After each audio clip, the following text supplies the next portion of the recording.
بسم الله الرحمن الرحيم أتى أمر الله فلا تستعجلوه سبحانه وتعالى عما يشركون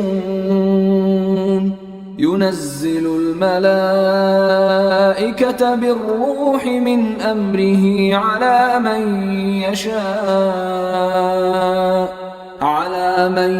يشاء من عباده أن أنذروا أنه لا إله إلا أنا فاتقون خلق السماوات والأرض بالحق تعالى عما يشركون خلق الإنسان من نطفة فإذا هو خصيم مبين والأنعام خلقها لكم فيها دفء ومنافع ومنها تأكلون ولكم فيها جمال حين تريحون وحين تسرحون وتحمل أثقالكم إلى بلد لم تكونوا بالغيه إلا بشق الأنفس إن ربكم لرؤوف رحيم والخيل والبغال والحمير لتركبوها وزينة ويخلق ما لا تعلمون وعلى الله قصد السبيل ومنها جائر ولو شاء لهداكم أجمعين هو الذي أنزل من السماء ماء لكم منه شراب ومنه شجر فيه تسيمون ينبت لكم به الزرع والزيتون والنخيل والأعناب ومن كل الثمرات إن في ذلك لآية لقوم يتفكرون وسخر لكم الليل والنهار والشمس والقمر والنجوم مسخرات بأمره إن في ذلك لآيات لقوم يعقلون وما ذرأ لكم في الأرض مختلفا ألوانه إن في ذلك لآية لقوم يذكرون وهو الذي سخر البحر لتأكلوا منه لحما طريا وتستخرجوا منه حلية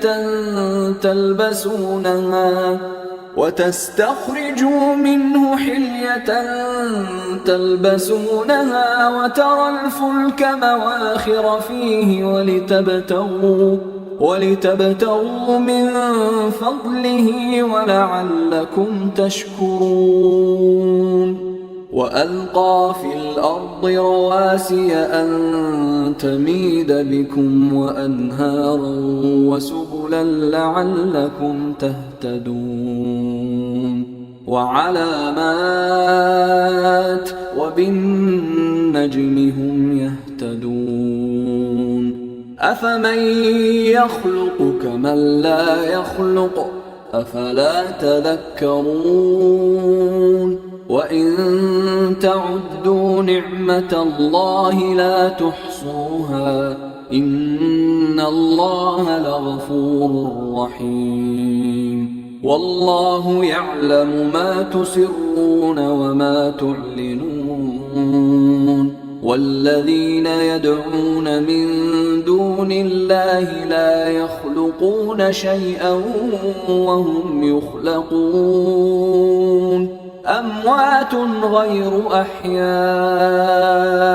وما يشعرون أيان يبعثون إلهكم إله واحد فالذين لا يؤمنون بالآخرة قلوبهم منكرة وهم مستكبرون لا جرم أن الله يعلم ما يسرون وما يعلنون إنه لا يحب المستكبرين وإذا قيل لهم ماذا أنزل ربكم قالوا أساطير الأولين ليحملوا أوزارهم كاملة يوم القيامة ومن أوزار الذين يضلونهم بغير علم ألا ساء ما يزرون قد مكر الذين من قبلهم فأتى الله بنيانهم من القواعد فخر عليهم السقف من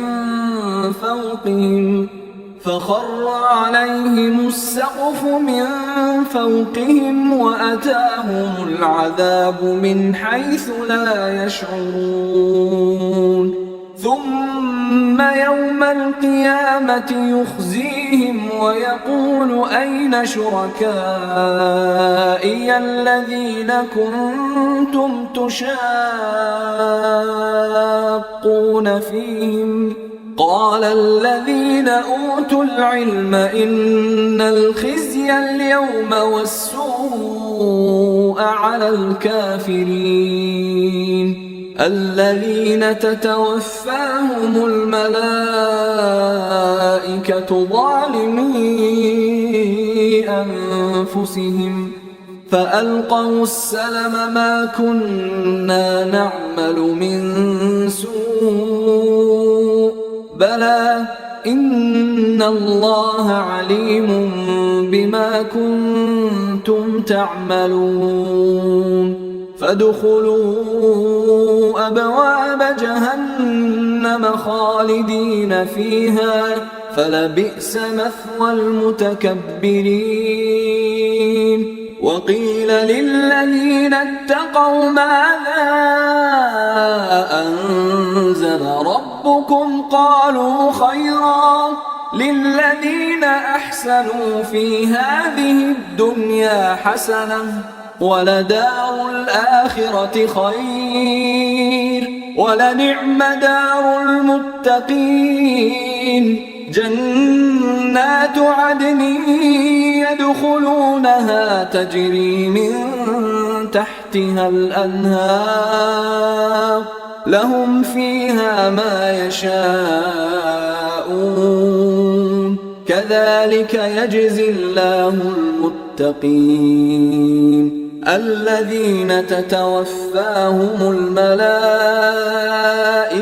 طيبين يقولون سلام عليكم ادخلوا الجنة بما كنتم تعملون هل ينظرون إلا أن تأتيهم الملائكة أو يأتي أمر ربك كذلك فعل الذين من قبلهم وما ظلمهم الله ولكن كانوا أنفسهم يظلمون فأصابهم سيئات ما عملوا وحاق بهم ما كانوا به يستهزئون وقال الذين أشركوا لو شاء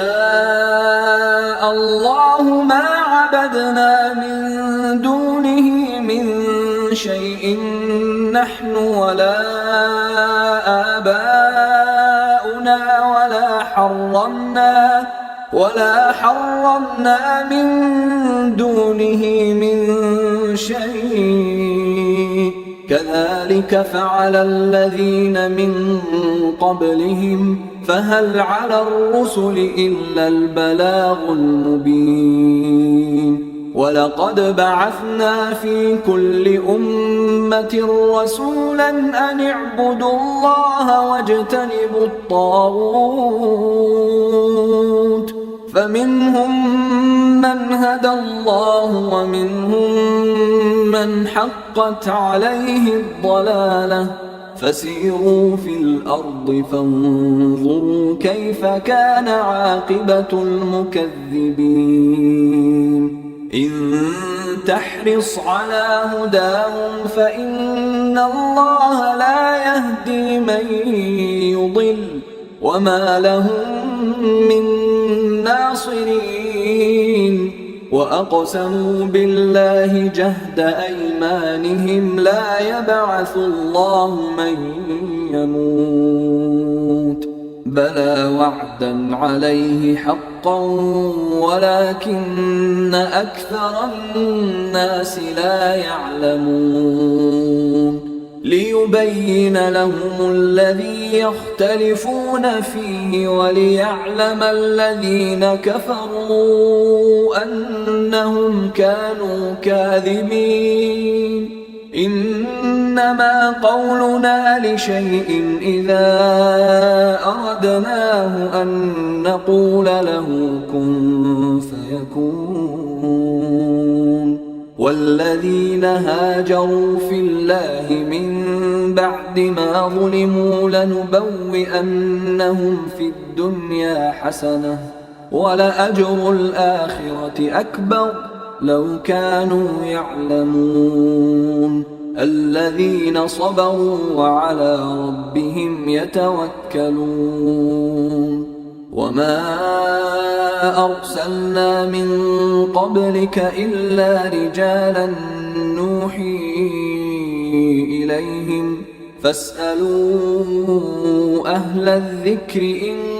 كنتم لا تعلمون بالبينات والزبر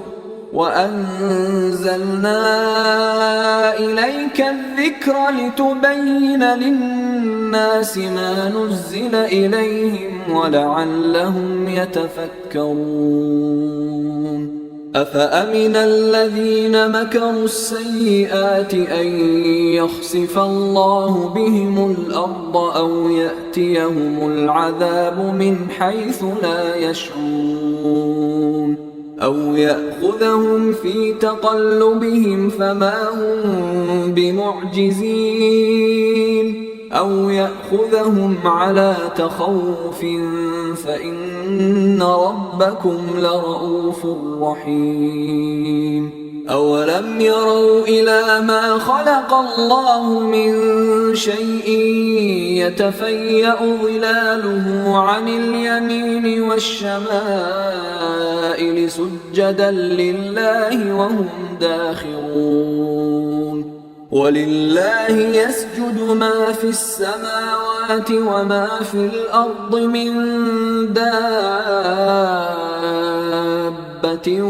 والملائكة وهم لا يستكبرون يخافون ربهم من فوقهم ويفعلون ما يؤمرون وقال الله لا تتخذوا إلهين اثنين إنما هو إله واحد فإياي فارهبون وله ما في السماوات والأرض وله الدين واصبا أفغير الله تتقون وما بكم من نعمة فمن الله ثم إذا مسكم الضر فإليه تجأرون ثم إذا كشف الضر عنكم إذا فريق منكم بربهم يشركون ليكفروا بما آتيناهم فتمتعوا فسوف تعلمون ويجعلون لما لا يعلمون نصيبا مما رزقناهم تالله لتسألن عما كنتم تفترون ويجعلون لله البنات سبحانه ولهم ما يشتهون وإذا بشر أحدهم بالأنثى ظل وجهه مسودا وهو كظيم يتوارى من القوم من سوء ما بشر به أيمسكه على هون أم يدسه في التراب ألا ساء ما يحكمون للذين لا يؤمنون بالآخرة مثل السوء ولله المثل الأعلى وهو العزيز الحكيم ولو يؤاخذ الله الناس بظلمهم ما ترك عليها من دابة ولكن يؤخرهم إلى أجل مسمى فإذا جاء أجلهم لا يستأخرون ساعة ولا يستقدمون ويجعلون لله ما يكرهون وتصف ألسنتهم الكذب أن لهم الحسنى لا جرم أن لهم النار وأنهم مفرطون تالله لقد أرسلنا إلى من قبلك فزين لهم الشيطان أعمالهم فهو وليهم اليوم ولهم عذاب أليم وما أنزلنا عليك الكتاب إلا لتبين لهم الذي اختلفوا فيه وهدى ورحمة لقوم يؤمنون والله أنزل من السماء ماء فأحيا به الأرض بعد موتها إن في ذلك لآية لقوم يسمعون وإن لكم في الأنعام لعبرة نسقيكم مما في بطونه من بين فرث ودم لبنا خالصا سائغا للشاربين ومن ثمرات النخيل والأعناب تتخذون منه سكرا ورزقا حسنا إن في ذلك لآية لقوم يعقلون وأوحى ربك إلى النحل أن اتخذي من الجبال بيوتا ومن الشجر ومما يعرشون ثم كلي من كل الثمرات فاسلكي سبل ربك ذللا يخرج من بطونها شراب مختلف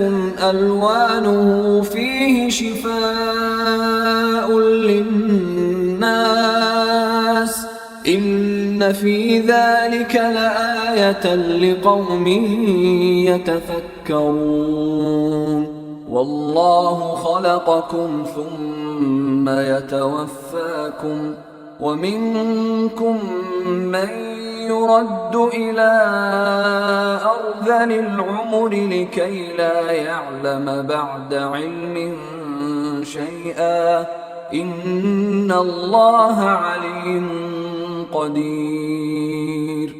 والله فضل بعضكم على بعض في الرزق فما الذين فضلوا براد رزقهم على ما ملكت أيمانهم فهم فيه سواء أفبنعمة الله يجحدون والله جعل لكم من أنفسكم أزواجا وجعل لكم من أزواجكم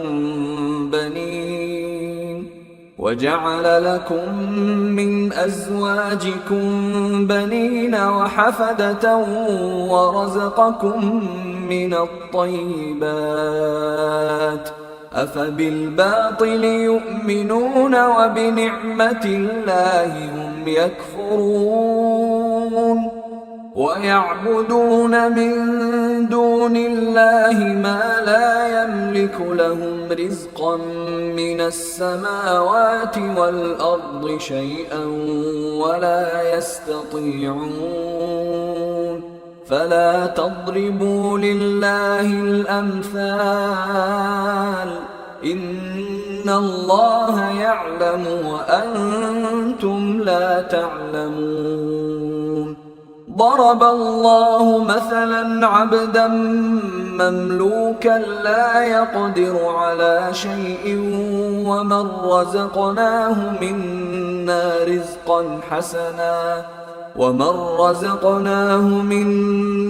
رزقا حسنا فهو ينفق منه سرا وجهرا هل يستوون الحمد لله بل أكثرهم لا يعلمون وضرب الله مثلا رجلين أحدهما أبكم لا يقدر على شيء وهو كل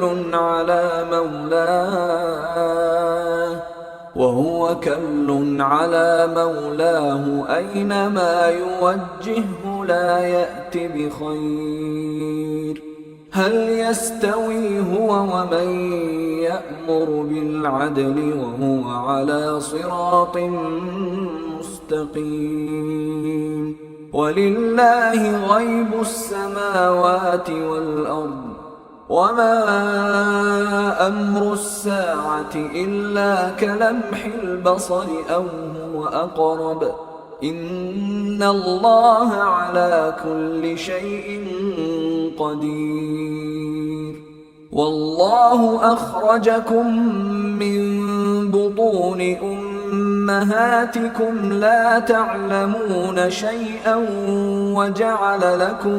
وجعل لكم السمع والأبصار والأفئدة لعلكم تشكرون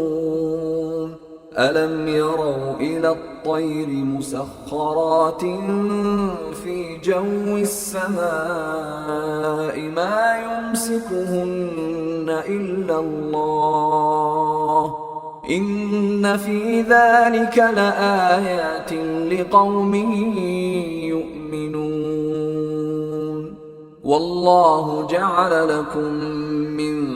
بيوتكم سكنا وجعل لكم من جلود الأنعام بيوتا تستخفونها يوم ظعنكم ويوم إقامتكم ومن أصوافها وأوبارها وأشعارها أثاثا ومتاعا إلى حين والله جعل لكم مما خلق ظلالا وجعل لكم من الجبال أكنانا وجعل لكم سرابيل تقيكم الحر وسرابيل تقيكم بأسكم كذلك يتم نعمته عليكم لعلكم تسلمون فإن تولوا فإنما عليك البلاغ المبين يعرفون نعمة الله ثم ينكرونها وأكثرهم الكافرون ويوم نبعث من كل أمة شهيدا ثم لا يؤذن للذين كفروا ولا هم يستعتبون وإذا رأى الذين ظلموا العذاب فلا يخفف عنهم ولا هم ينظرون وإذا رأى الذين أشركوا شركاءهم قالوا ربنا هؤلاء شركاؤنا الذين كنا ندعو من دونك فألقوا إليهم القول إنكم لكاذبون وألقوا إلى الله يومئذ السلم وضل عنهم ما كانوا يفترون الذين كفروا وصدوا عن سبيل الله زدناهم عذابا فوق العذاب بما كانوا يفسدون ويوم نبعث في كل أمة شهيدا عليهم من أنفسهم وجئنا بك شهيدا على هؤلاء ونزلنا عليك الكتاب تبيانا لكل شيء وهدى ورحمة وبشرى للمسلمين إن الله يأمر بالعدل والإحسان وإيتاء ذي القربى وينهى عن الفحشاء والمنكر والبغي يعظكم لعلكم تذكرون وأوفوا بعهد الله إذا عاهدتم ولا تنقضوا الأيمان بعد توكيدها وقد جعلتم الله عليكم كفيلا إن الله يعلم ما تفعلون ولا تكونوا كالتي نقضت غزلها من بعد قوة أنكاثا تتخذون أيمانكم دخلا بينكم أن تكون أمة هي أربى من أمة إنما يبلوكم الله به وليبينن لكم يوم القيامة ما كنتم فيه تختلفون ولو شاء الله لجعلكم أمة واحدة ولكن يضل من يشاء ويهدي من يشاء ولتسألن عما كنتم تعملون ولا تتخذوا أيمانكم دخلا بينكم فتزل قدم بعد ثبوتها وتذوقوا السوء بما صددتم عن سبيل الله ولكم عذاب عظيم ولا تشتروا بعهد الله ثمنا قليلا إنما عند الله هو خير لكم إن كنتم تعلمون ما عندكم ينفد وما عند الله باق ولنجزين الذين صبروا أجرهم بأحسن ما كانوا يعملون من عمل صالحا من ذكر أو أنثى وهو مؤمن فلنحيينه حياة طيبة ولنجزينهم أجرهم بأحسن ما كانوا يعملون فإذا قرأت القرآن فاستعذ بالله من الشيطان الرجيم إنه ليس له سلطان على الذين آمنوا وعلى ربهم يتوكلون إنما سلطانه على الذين يتولونه والذين هم به مشركون وإذا بدلنا آية مكان آية والله أعلم بما ينزل قالوا إنما أنت مفتر بل أكثرهم لا يعلمون قل نزله روح القدس من ربك بالحق ليثبت الذين آمنوا وهدى وبشرى للمسلمين ولقد نعلم أنهم يقولون إنما يعلمه بشر لسان الذي يلحدون إليه أعجمي وهذا لسان عربي مبين إن الذين لا يؤمنون بآيات الله لا يهديهم الله ولهم عذاب أليم إنما يفتري الكذب الذين لا يؤمنون بآيات الله وأولئك هم الكاذبون من كفر بالله من بعد إيمانه إلا من أكره وقلبه مطمئن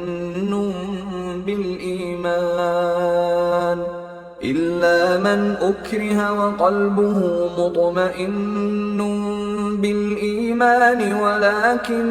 من شرح بالكفر صدرا فعليهم غضب من الله ولهم عذاب عظيم ذلك بأنهم استحبوا الحياة الدنيا على الآخرة وأن الله لا يهدي القوم الكافرين أولئك الذين طبع الله على قلوبهم وسمعهم وأبصارهم وأولئك هم الغافلون لا جرم أنهم في الآخرة هم الخاسرون ثم إن ربك للذين هاجروا من بعد ما فتنوا ثم جاهدوا وصبروا إن ربك من بعدها لغفور رحيم يوم تأتي كل نفس تجادل عن نفسها وتوفى كل نفس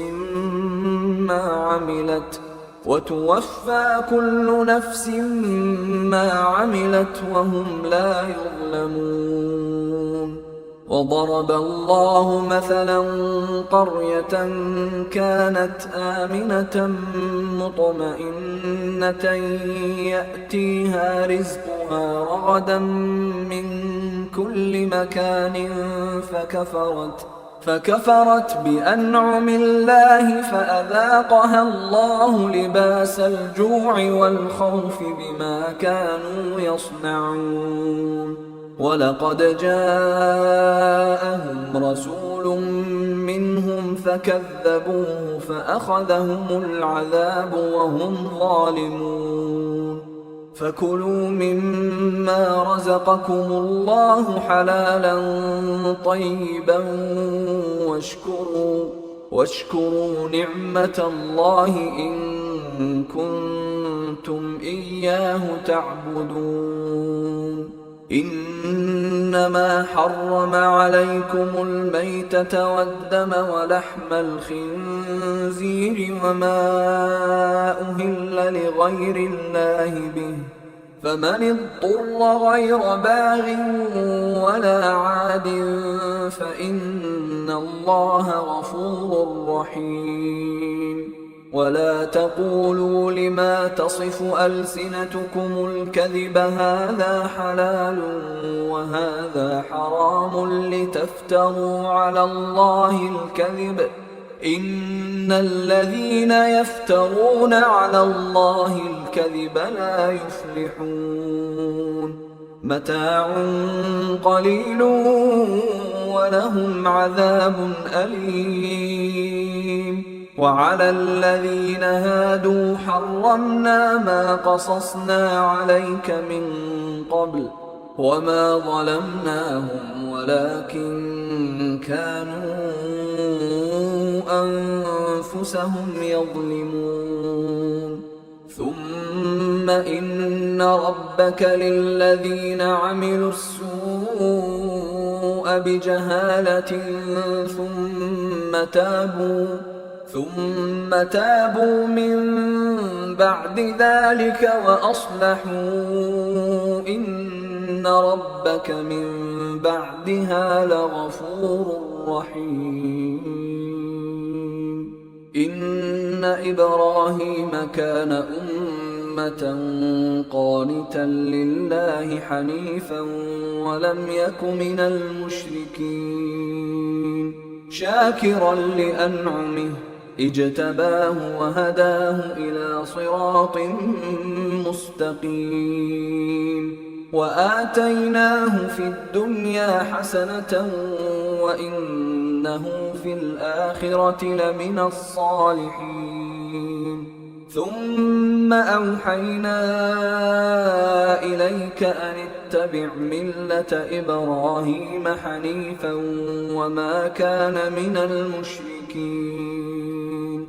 إنما جعل السبت على الذين اختلفوا فيه وإن ربك ليحكم بينهم يوم القيامة فيما كانوا فيه يختلفون. ادع إلى سبيل ربك بالحكمة والموعظة الحسنة وجادلهم بالتي هي أحسن، إن ربك هو أعلم بمن ضل عن سبيله وهو أعلم بالمهتدين. وإن عاقبتم فعاقبوا بمثل ما عوقبتم به ولئن صبرتم لهو خير للصابرين. واصبر وما صبرك إلا بالله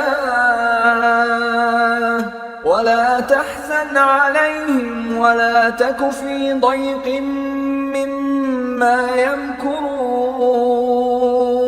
إن الله مع الذين اتقوا والذين هم